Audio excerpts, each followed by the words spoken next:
I hope you are doing well. Thank you for joining us. My name is Lavinia. I started playing the violin since I was 5 years old. I enjoy playing the violin because it allows me to imitate a beautiful human singing voice with my bow.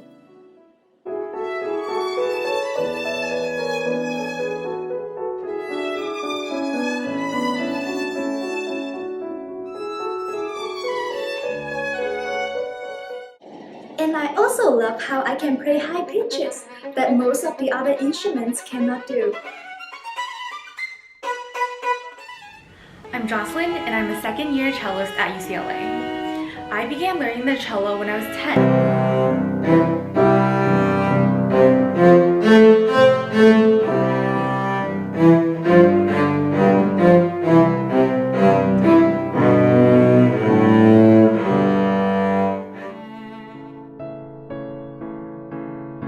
And I fell in love with its ability to produce a warm, rich tone in the lower ranges.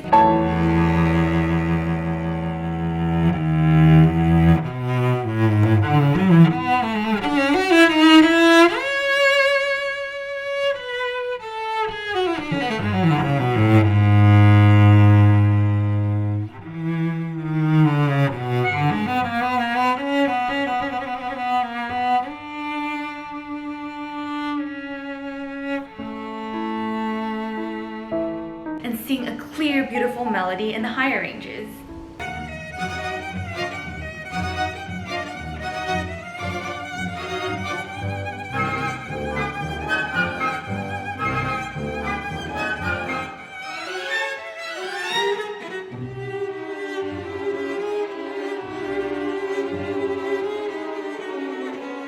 Hi everyone, I'm Kelsey. I play the piano and I started playing this instrument when I was 5 years old.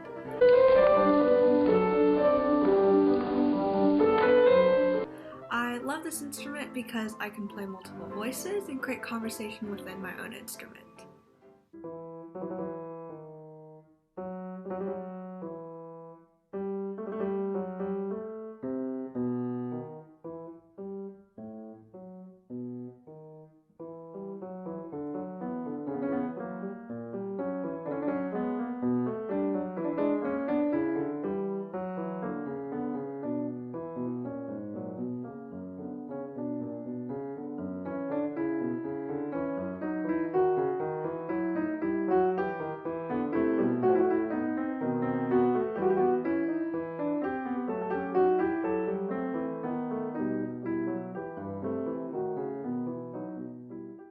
The music we are going to talk about and play for you today was written 225 years ago by Austrian composer Joseph Haydn.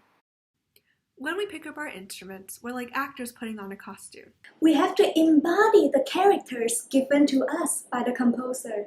No play is complete without an audience, so we'd like to invite you all to join us as we reenact Haydn's trio. But wait, I think our play is missing something. What does every play need in order to show where the characters are? I think we need a set or background to make this play come alive.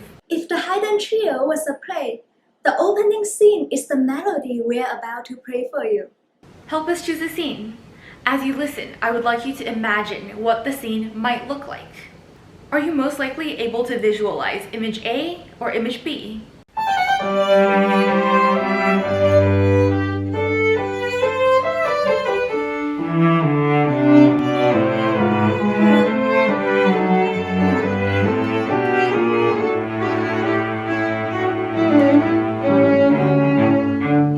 Image B with the green grass and warm sun is what the scene makes us feel.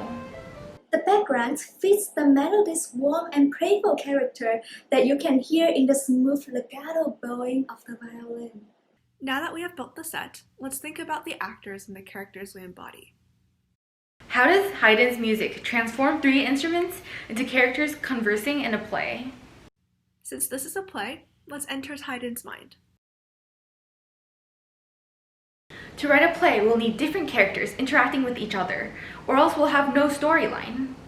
With its singing characteristic, the violin is the main character who openly sings the melody with the piano. as if someone is spreading happiness and hope. Her high-pitched voice and smiles brightens up every corner, catching everyone's attention. The cello is like her older sister, constantly helping and supporting her. While the violin is freely playing the melody, the cello provides a warm, rich bass line, carrying out her role as an older sister, making sure she never falls and continues to bring happiness to everyone. This play has so many great characters. Remember that the piano can have multiple voices that act as two people. So I'm adding two more characters.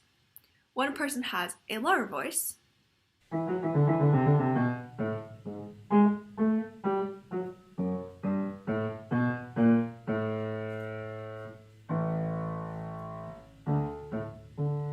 and the other has a higher voice.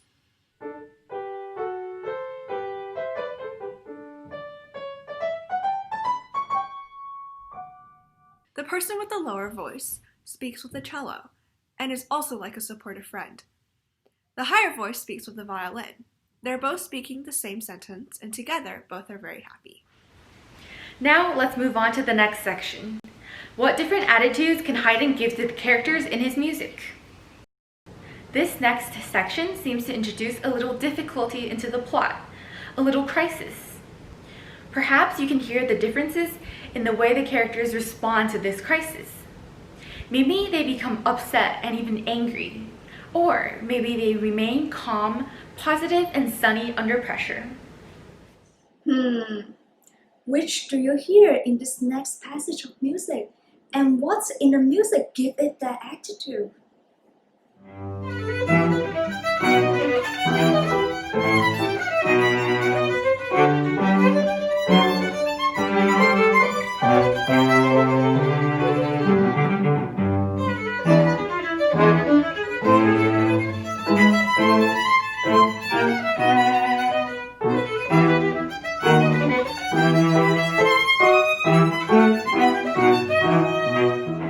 It sounded to me as if the violin is upset. Let's take a look at some musical characteristics that are featured on the violin.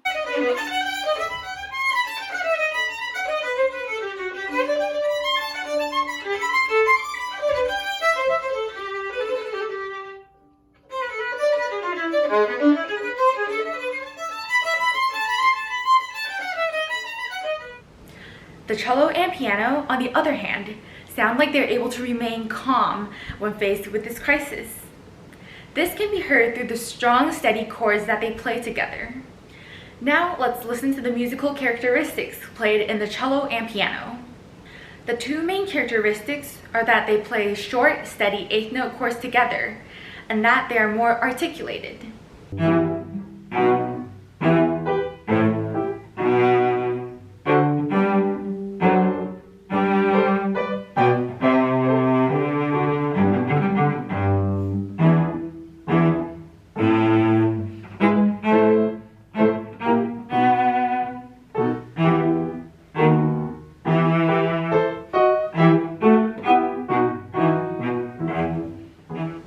Now, let's listen to the next section.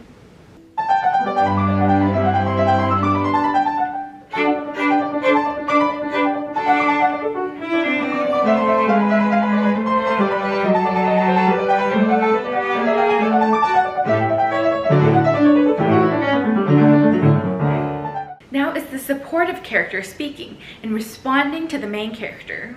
First, let's think about what the piano sounds like. Are they playing a lot of fast or short notes? Does it sound happy like the beginning section?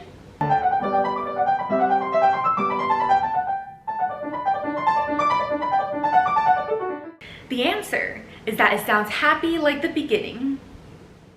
Now, let's think about how the piano is responding to the main character's statement. Is it the same tone of speech? I'd say it's using the same type of passionate, eloquent speech to respond to the violin. However, it sounds a tad bit different. Why? Let's think back to the question we posed in the beginning. How do we respond to a crisis? In this case, the violin became upset. In contrast, the cello and piano responded in an optimistic and happy way like the beginning, as if they're reassuring that everything would be okay again. As a recap, here are some things that we covered.